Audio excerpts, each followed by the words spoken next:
हाँ माँ, बन गया? हाँ बस एक नज़र देख रही हूँ। आप प्लीज ठीक तरीके से चेक करना। फाइनल प्रेजेंटेशन है, फिर मैं भेज दूँ। मैं बहुत कंफ्यूज हो रही हूँ, पता नहीं ये सब कैसे बना होगा। Don't worry, I am sure बहुत अच्छा बना होगा। मैं बस अकाउंट से होकर आता हूँ, फिर दोनों बैठ के फाइनल करते हैं। ओके।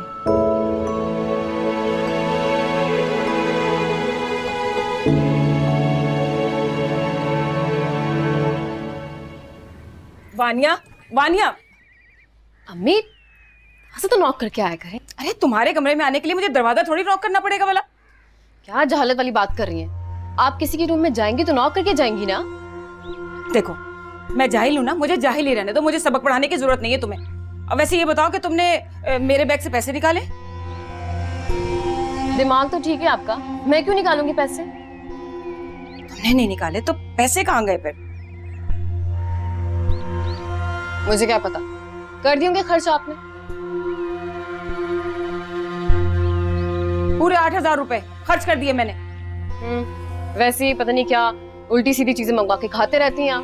पूरे 8,000 रुपए का अल्लम गल्लम खा जाऊंगी क्या मैं? अच्छा बस अम्मी प्लीज मेरे दिमाग खराब मत करें, जाकर ढूंढ ले, वहीं कहीं होंगे।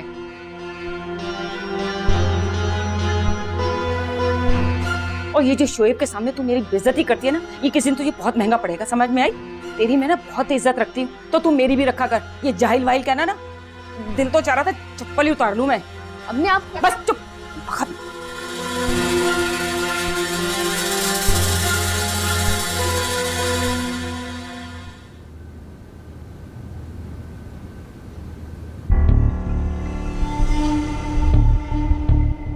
तुम दोनों को मिल बैठने के बहाने चाहिए ना, तो बाहर चले जाएगा।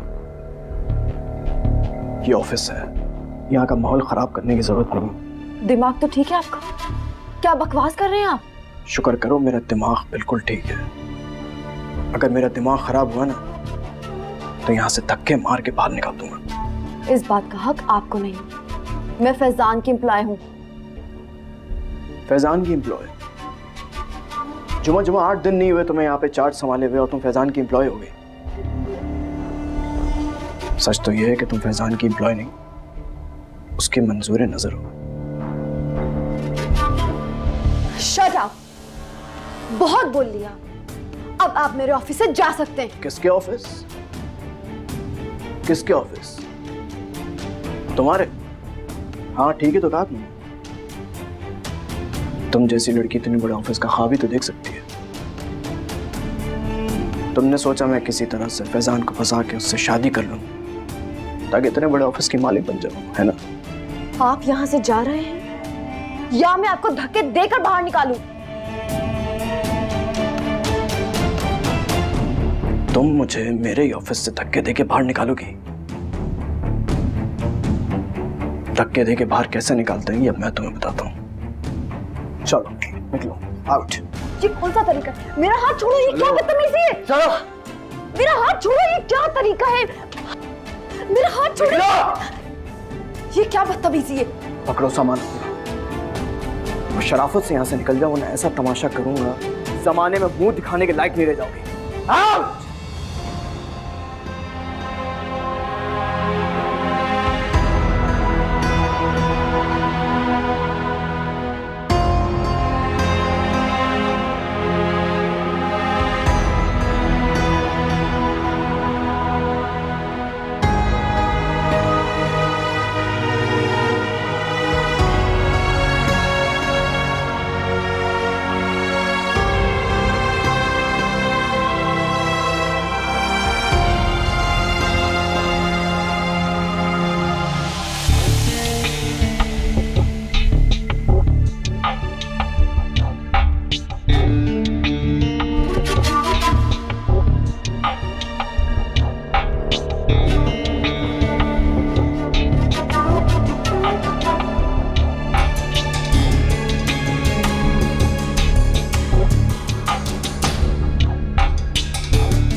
सच तो यह है कि तुम फैजान की एम्प्लॉय नहीं, उसकी मंजूर नजर हो। तुमने सोचा मैं किसी तरह से फैजान को फंसा के उससे शादी कर लूं ताकि इतने बड़े ऑफिस की मालिक बन जाऊं, है ना?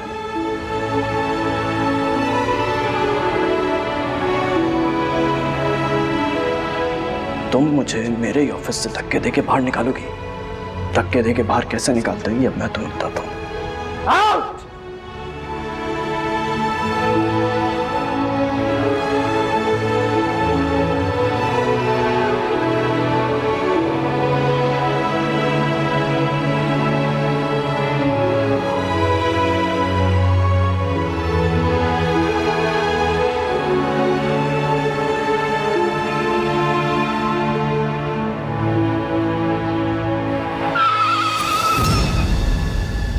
सारी रात विनी गर्मी की वजह से सो नहीं पाई। पता नहीं आपने एसी कहाँ छुपा के रखा हुआ है। समझा करो, तुम्हारे अब्बू को नहीं पता अभी। उन्हें पता चल गया ना तो इतना नाराज होंगे और उन्हें बताएगा भी कौन। कहेंगे क्यों मांगा तुमने बेटी की ससुराल से एसी। हमने थोड़ी मांगा है, खुद लाई है वो। उन्हें बात कौन बताएगा तुम? तो इसका मतलब आप लगवाएंगी नहीं एसी? कहा है मैंने मन्नू को आज ऑफिस से जल्दी आना।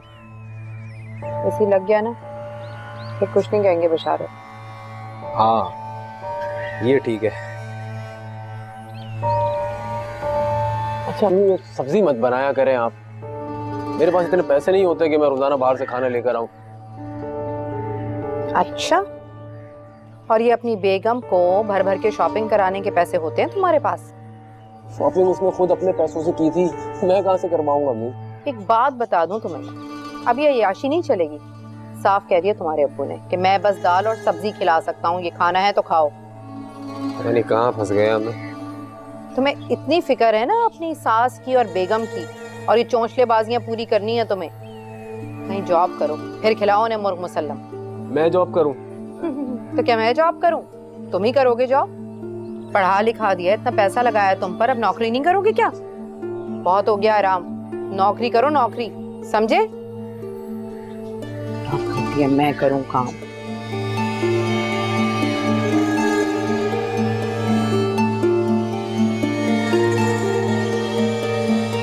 लेकिन किस बात पे? सैफी ने किस बात पे गुस्सा किया? पता नहीं बॉस, सोनिया ने बताया कि सुफियान सर वहाँ के रूम में आए, इन दोनों में आपस बहस शुरू हुई। हमने तो सिर्फ इतना देखा कि सुफियान सर हाथ पकड़ के बाहर लाए और नाज़ेब अंदाज में कुछ जाने को कहा। बेचारी रोती भी गई। अच्छा ठीक है तुम जाओ।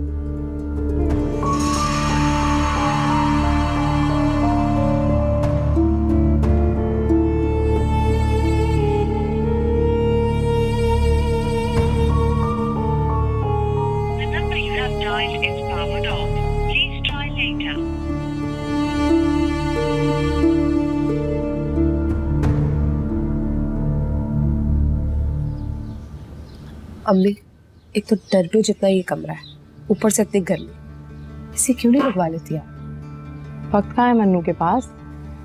जी, मन्नू के पास महा को घुमाने के लिए तो बहुत वक्त है। और आपको पता है ये जो आपकी महा है ना, हमारे ऑफिस में जॉब करना शुरू हो गई। क्या? जी, उस दिन मुझे आपको बताना याद नहीं रहा था। आई थी जॉब इंटरव्यू देने, मुझे लगा इसको किसने जॉब पे रखना है। वहाँ तो सारे एक्सपर्ट और बाहर से जो पढ़ लिख के लोग आते हैं ना, उनको जॉब पर रखते हैं। जरूर इस महा ने ना फैजी को अपने चक्कर में लगाया, तभी जॉब मिली है इसको। थोड़ा देखो, दादी पोती कितनी चालाक है, अंदर ही अंदर काम दिखाती है, किसी को हवा भी नहीं लगने दी। मम्मी आप देख लेना, अभी मेरे घर भी आने की कोशिश करेगी, लेकिन मैं इसे आने नहीं दूंगी। वहां भी ये मेरा मुकाबला करेगी। तुम्हें क्यों परेशानी है? वही सैफी से कह के इसे बाहर निकाल के खड़ा करना। अभी सैफी की तो बात आप ना ही करें, नौकरानी बना कर रखा है उन्होंने मुझे। अल्लाह का शुक्र अदा किया करो, बुरा लग जाएगा उसे। इतने अच्छे घर में रहती हो, ऐश की जिंदगी जी रही हो, खुले हाथों खर्च करती हो, ससुराल वालों की कोई जिम्मेदारी नहीं तुम पर। एक शौहर का इतना सा काम क्या करना पड़ता है वो तुम्हें खल रहा है। सोचो वो कितना ख्याल रखता है तुम्हारा।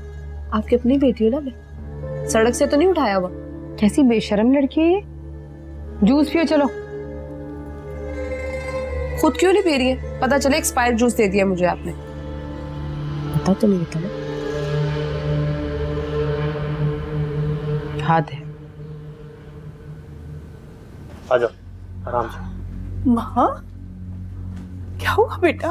हैं? क्या हुआ इसे? दादू, मुझे खुद नहीं पता, ऑफिस में था तो कॉल आई कि माँ हॉस्पिटल में है। क्या हुआ बेटा? क्या हुआ था? कुछ नहीं दादू, बस चक्कर आए थे तो गिर गई। गिर गई थी? कहाँ? ऑफिस में? फैजान कहाँ था? दादू प्लीज, मैं सोना चाहती हूँ। पहले मैं हल्दी मिला के दूध लेकर आती हूँ, वो पी के फिर सोना। हुआ क्या है इसे?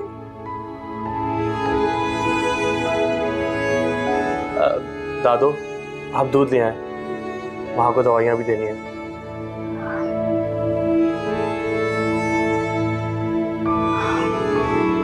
बताते क्यों नहीं, क्या हुआ है?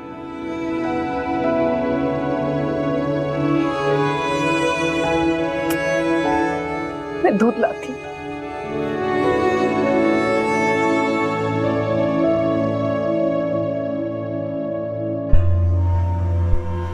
शादी के बाद तुम्हारी रिस्पॉन्सिबिलिटी हूँ। अगर पापा ने तुम्हें जहेज दिया भी होता तो मेरी पॉकेट मनी और दूसरे अखराजात तो तुम नहीं उठाने थे ना। हाँ तो मैं उठा रहा हूँ ना, मना थोड़ी किया है मैंने। मैं बस ये कह रहा हूँ कि थोड़ा इंतजार कर लो, कर लूंगा मैं कुछ। कब? आखिर कब? मेरा तो यहाँ एक एक दिन काटना इतना मुश्किल हो रहा है। ये गरम घुटा हुआ कमरा, यहाँ कोई ढंग का फर्नीचर, ना एसी, और खाने को भी दाल सब्जियां मिल रही हैं यहाँ पे। बस मैं कुछ नहीं जानती, तुम जाकर जॉब ढूंढो अब। बेशक पापा आए तो छोड़ देना। चलो कल जाता हूँ फिर मैं। कल नहीं, अभी। अभी जाओ। अभी? हाँ अभी, अभी जाओ। उससे मजीद बर्दाश्त नहीं हो रहा। तुम्हारे लिए मैंने पापा से कितनी लड़ाई की, मैंने उनको इस शादी के लिए राजी किया, वरना मेरे लिए एक से एक दौलतमंद रिश्ता था। मैं ही हाँ कर लेती तो अच्छा था। कम से कम आज ऐश तो कर रही होती। आज पापा के पैसों के आश्रय में तो नहीं बैठा होता मेरा शौहर। अच्छा बाबा, तुम परेशान क्यों हो रही हो? जाता हूँ मैं अभी। हाँ प्लीज जाओ। देखो शेबी, तुम्हारे लिए मैंने बहुत कुर्बानियां दी और मजीद नहीं दे सकती। मैं तुम्हारे लिए अपना लाइफस्टाइल नहीं चेंज कर सकती। जाता हूँ मैं।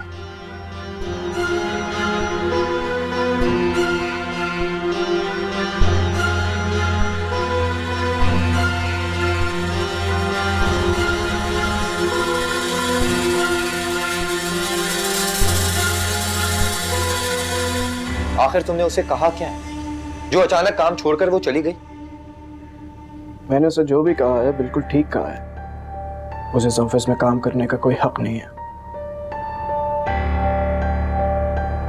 मैं उसे इस ऑफिस में 2 मिनट भी बर्दाश्त नहीं कर सकता। तुम होते कौन हो ये फैसला करने वाले? मेरा काम, मेरा ऑफिस, मेरे वर्कर्स। ये क्या मेरा ऑफिस की रट लगा के रखी है तुमने? मैं मर गया हूँ? जिंदा हूँ मैं। इस ऑफिस का एमडी हूँ, सीनियर हो तुमसे, समझे? जिस ऑफिस के एमडी हो ना, वहां के फैसले किया करो। बाय द वे, वहां को मैंने अपॉइंट किया है अपनी ऑफिस में, FF एंटरप्राइजेस में, और मेरे मामलात में दखल अंदाजी करने की कोई जरूरत नहीं है तुम्हें। FF enterprises? जुमा 2 रोज नहीं हुए तुम्हारी कंपनी को खुले हुए और तुम उसको मेरी कंपनी के साथ कंपेयर कर रहे हो? Are you mad? 2 दिन भी नहीं चलेगी तुम्हारी ये छोटी सी बुटीक। वो बंद हो जाए या चले, वो मेरा प्रॉब्लम है सैफी। एक बात कान खोल करके सुन लेना, मेरे मामलात में इंटरफेयर करने की कोई जरूरत नहीं। मैं इस वक्त वहां को लेने जा रहा हूँ, और फिर से तुमने अगर उसकी इंसल्ट की ना, बहुत बुरी तरह पेश आऊंगा। इससे ज्यादा क्या बुरी तरह पेश आओगी तुम? इससे ज्यादा क्या बुरी तरह पेश आओगी तुम? तुम्हें तमीज है अपने भाई से बात करने की? You idiot! नॉनसेंस।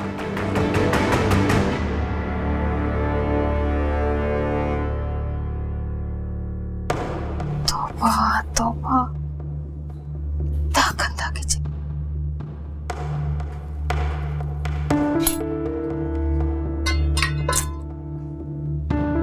फिर से वही खाना।